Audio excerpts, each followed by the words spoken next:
11:30 a.m. A military aircraft flies at low altitude over the church precinct. 11:43, another aircraft along a similar flight path.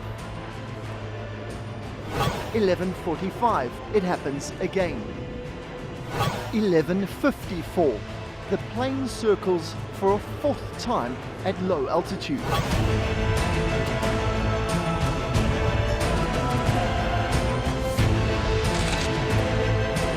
12:44, the building collapses.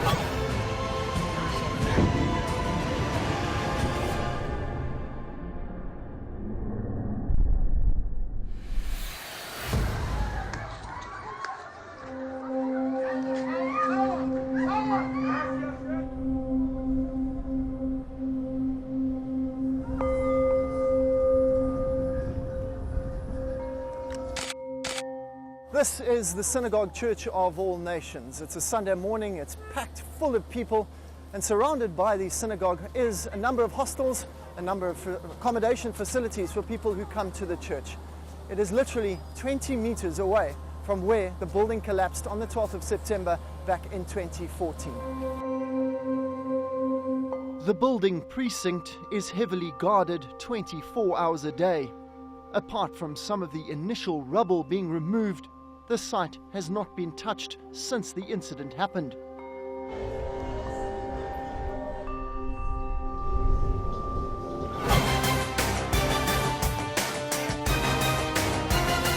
There are two very opposing theories on what happened on the 12th of September 2014. Here we are outside the Synagogue Church of All Nations. It is a Sunday morning here, so busy time here on the streets of Lagos. And we're standing literally at the scene where almost exactly a year ago, this building, the guest house outside the Synagogue Church of All Nations, 118 people lost their lives, and also including 85 South Africans. So we're here now, and we wanted to just talk to one of the guys who set up or wrote a paper talking about the reasoning, the possible reasoning behind what happened that day, that infamous day. Paul Igniwe is standing with me now, and he published a journal talking about the concept of infrasonic weapons. And so he's going to maybe take me through the site. He's studied the site closely in the days, literally, and weeks after the incident, and he's going to run me through what his sides are and the basis of his paper that he wrote, telling us a little bit about it. Paul, welcome to ANN7. Thanks very much, obviously, for joining us. Just run us through what your sort of basic findings were when you first came to the scene. I haven't gone studied the CCTV. I discovered that those planes, I don't know if it's the same plane, but the plane kept flying over where we are standing now. The building was here, and it flew for 4 different times. And from the analysis of the video, I discovered that after the 4th time the plane flew over, 30 minutes later the building came down. About approximately 30 minutes it came down. Now the interesting thing is that why would the plane keep flying over the building in a manner that seems consistent of trying to induce or trying to fire a kind of infrasonic weapon, which of course is what I published, and it was accepted to be so. Now, having gone through that, I came to that conclusion that that plane carried an infrasonic generator, which consistently fired pulses of the infrasound over the building, and it needed to give a complete or enough intensity of the doses. That's why it kept coming back. And interestingly, immediately after the building came down, the plane never came back again. So let's assume that the plane was just on routine flying over. Now the building has come down. Why is the plane not continuing?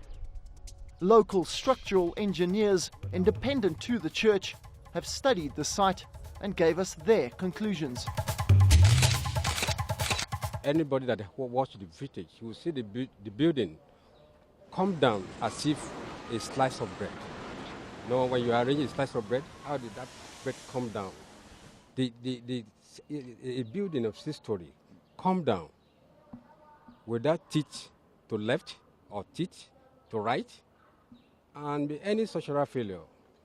Number one, you have to know the point of the load, that maybe the weight of the building go to that side.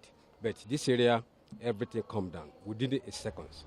And sure, anybody that come here see glaring that the core room is intact, nothing touching it. And the other side, we see some chaos there. It's intact.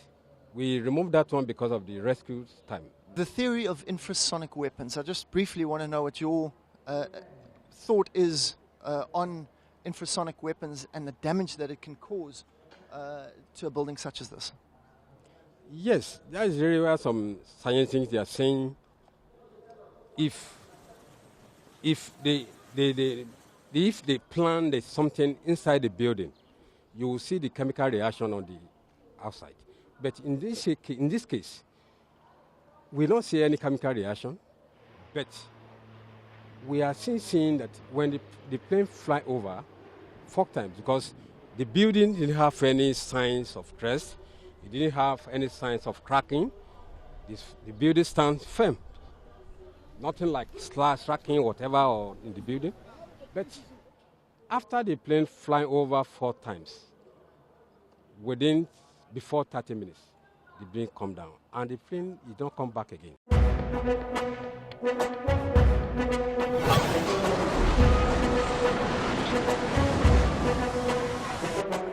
The focus for the church is the government planes that flew over the building on the morning of the incident. The response from the government was that routine Nigerian Air Force training coincidentally took place that morning. Are you saying then that somebody in Nigeria, possesses infrasonic weapons that could have brought this building down? I wouldn't know if it is somebody in Nigeria or somebody outside Nigeria. This is weapons of international dimensions. It could have been that it was brought from outside the country, perhaps to test, People do a lot of weapons testing, and sometimes people are not even aware. I'll give you an example. Some years back, I've forgotten the exact dates now. The Americans were testing this same kind of weapon, another generic sonic weapons, in one of the islands. And you know what? All the dolphins in the ocean were dying and washing off ashore.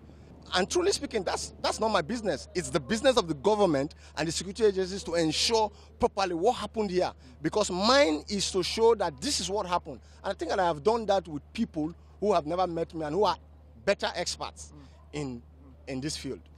As you say, you're a scientist. Looking at how buildings get demolished, controlled demolitions, this looks almost exactly the same. Can you categorically say that there were no explosives found in this building and that it must have been done from the air? Yeah, there are certain misconceptions that we need to educate non-scientists when we talk about controlled demolition. Controlled demolition means that it is controlled by humans. And you see, in using explosives for controlled demolition, you want to achieve an aim. The aim is to transfer the energy of the explosives into the building to bring down the building. Now, what happened here is similar in the sense that infrasonic energy was transferred into the building. It's just that the methods differ. In the traditional case, you place in explosives, that cannot be done clandestinely. And if that was the case, there would have been chemical signatures that we would have seen. Like I said, the tent behind us now wouldn't have been standing. One time the building just came down. The building came down silently. And that is why I am insisting. And again, the way the building came down directly vertical. The videos are all over the internet of how building comes down when it's as a result of poor construction methods or poor materials. Such buildings always tilt. But this building did not tilt. It just sat on itself. The coroner inquest set up by the Lagos state government to investigate the collapse indicted the church for negligence. The coroner ordered the prosecution of the contractors who constructed the building. He recommended that the architect and the contractor be tried by a relevant authority for criminal negligence. When I presented that at the coroner's court, the coroner didn't believe that I was going to do what I said I was going to do. Because, like I said, I keep insisting. I am a scientist. I am not a member of this church. So far, I have not been a member. I was interested for the fact that this is what I was doing when I worked with the government. I had worked with the government in the Ministry of Defense at the Defense Industries Corporation of Nigeria, where we produce weapons for the country. And that background made me to suspect that this is what happened. If the plane actually flew according to that level, will our CCTV camera be able to carry it? That is part of the question coroner failed to iron out before giving it verdict. Were there no questions asked of where the plane took off from? Surely their flight details, every single flight is documented, where it takes off from, what's its purpose of its travel, who is on board. Is that not going to be investigated? No, they were unable to do that, because the plane had to do with military something. Nobody came to actually give details about that. They couldn't produce who the occupant for security reasons, because it's a military plane. For security reasons, nobody was able to provide that security aspect of it. Nobody came. That is part of the question. But despite that fact, coroner still gave his judgment. Another interesting aspect of the collapse of the guest house here at the Synagogue Church of All Nations was how the building actually collapsed. It literally imploded. And there's a number of issues, or instances of it on the ground here that you can see. This is a cold room right here that is along the line of the actual building itself. It's no more than 2 meters away from this cold room, and it wasn't damaged at all. And they've actually left it here to actually show you how sort of completely that it came down without touching anything around it. It is bizarre. I mean, this is the line of the end of the Synagogue Church of All Nations guest house, and this is a coal room, and it literally hasn't been touched.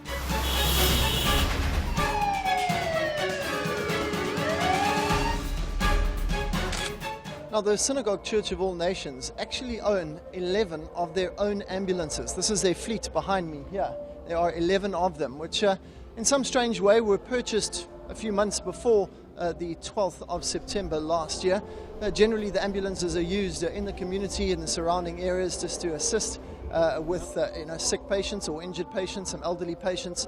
But on that day, on the 12th of September, these ambulances were used to obviously transport injured in that building collapse to the local hospitals. And many people say it was the prophet's intuition that he knew that something was coming. And so all of a sudden, one day, 11 ambulances arrived on the premises, and they were used in good force. Only one ambulance from the actual government, one of the government ambulances, were used that day.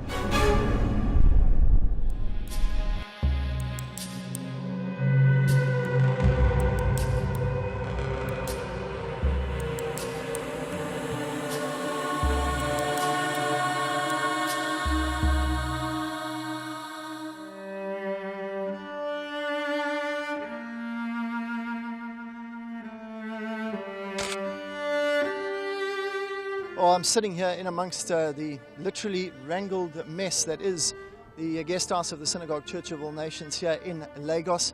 It certainly is an eerie place, considering the death that occurred on the 12th of September 2014.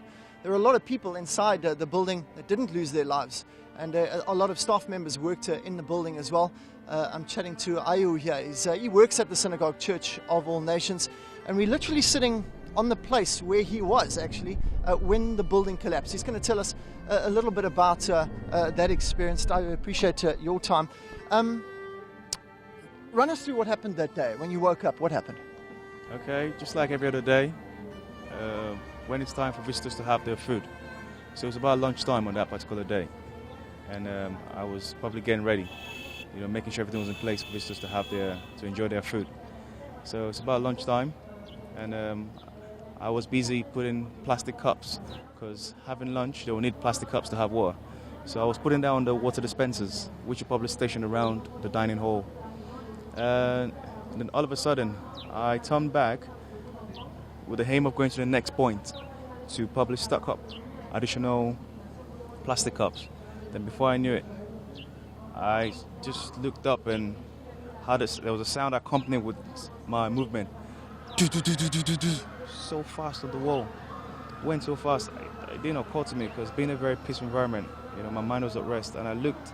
I followed it, followed the sound, and before I knew it, bang! It just started coming down so fast.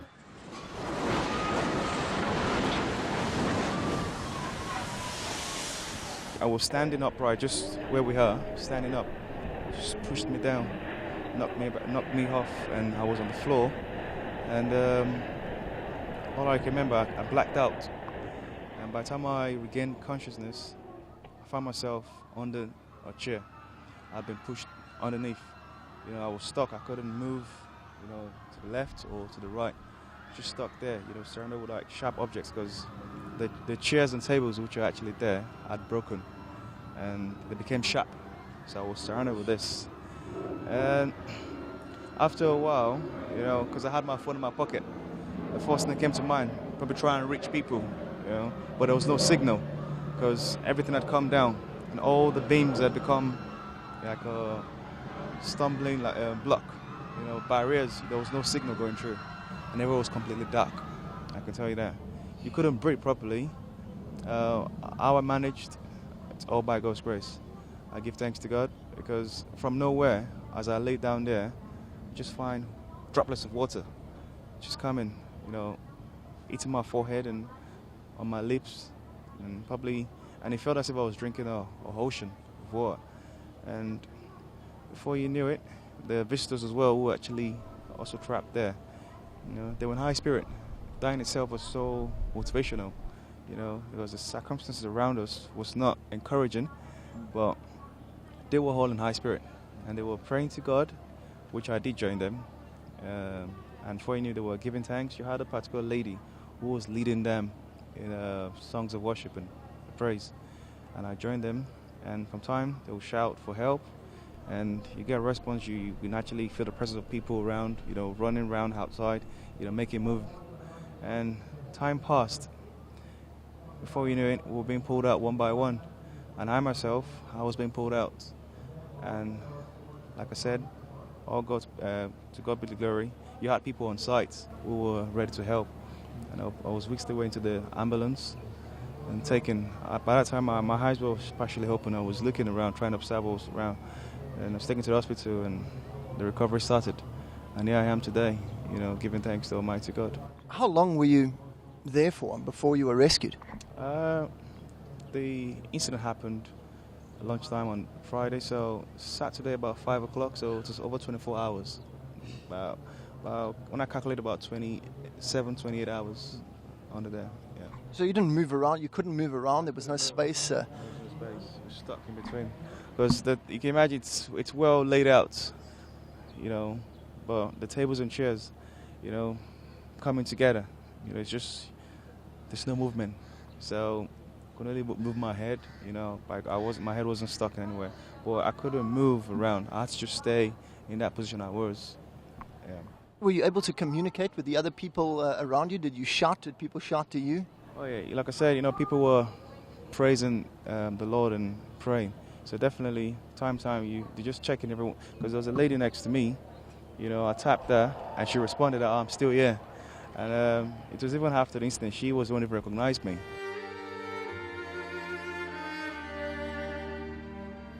Well, as you know, the devastating effect that the Synagogue Church of All Nations guest house collapse had on South Africans, it certainly was an emotional time.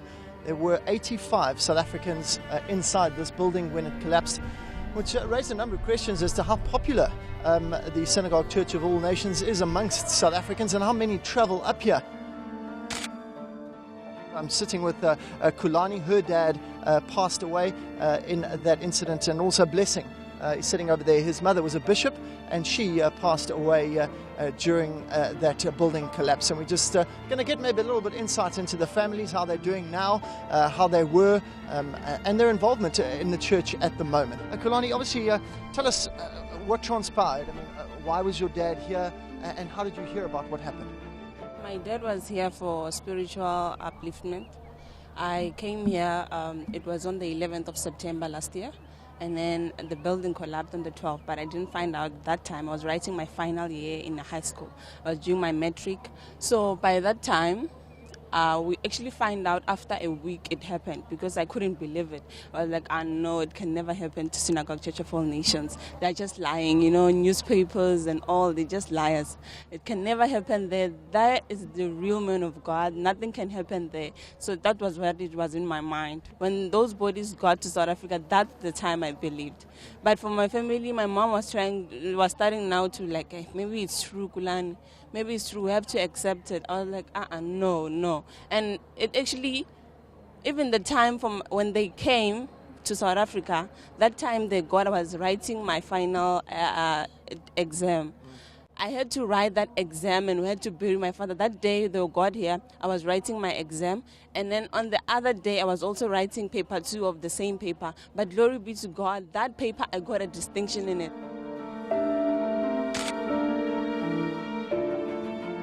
Before my mom left, I was at school doing my matric.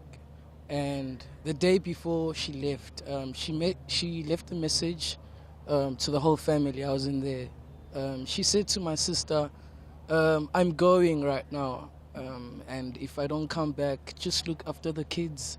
Make sure they do well at church. And my kids should do very well in school. And yeah, God will be with you.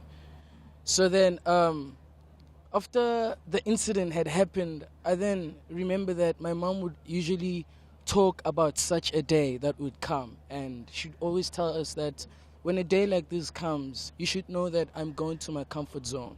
You should rejoice. Don't start complaining and everything. Where I'm at is where God has assigned me to be. So, yeah. Do you ever question what happened?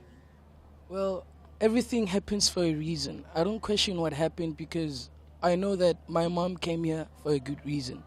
As we all know that this is the arena of liberty. She had came here to seek God's presence, to experience the love of God. And she'd usually come here, go back home with her life changed. Things would just turn around for everyone, not only for our families, but for other families out there. So she played a very important role in influencing or in teaching other people out there to seek God first. And yeah.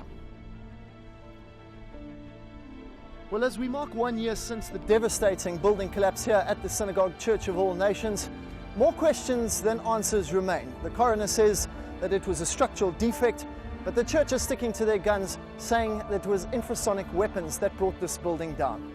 The truth of the story is that 85 South Africans lost their life in this devastating attack. I'm Peter van Onselen in Lagos for ANN7.